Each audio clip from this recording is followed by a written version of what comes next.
المباراة، لكن علامات استفهام كثيرة على حكم. اوف يا الاهلي، شكرا لكم مشاهدينا. اوف يا الاهلي، اوف الواحد راسه صدعت من الماتش، راسه صدعت.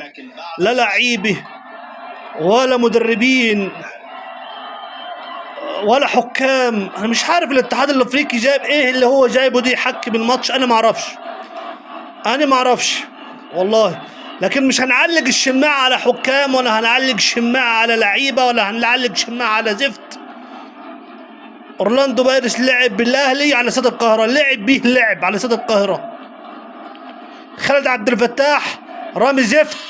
معرفش اللعيبة واكلة ايه، اللعيبة واكلة ايه اللي في النادي، ايه اللي بيحصل في اوضة اللبس. معرفش.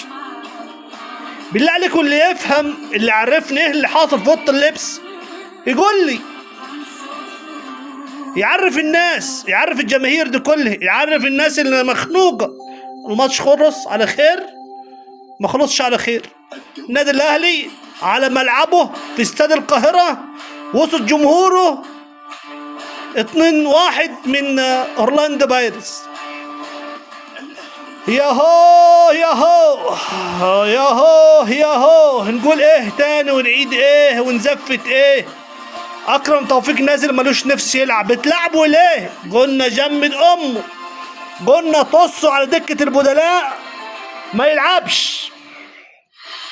خالد عبد الفتاح زفتين المليون الزفت. بتلعبوا ليه؟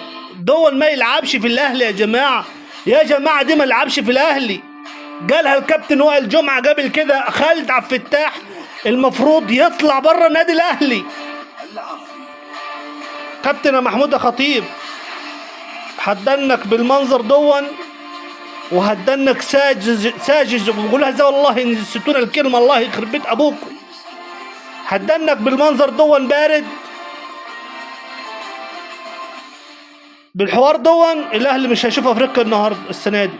الماتش الجاي طالع من افريقيا، الماتش الجاي طالع من افريقيا من الاخر. اورلاندو يخسر النهارده، يفوز على النادي الاهلي في استاد القاهره النهارده.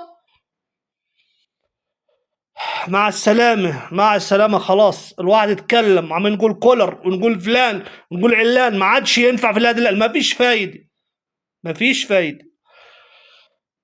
شكرا يا اهلي.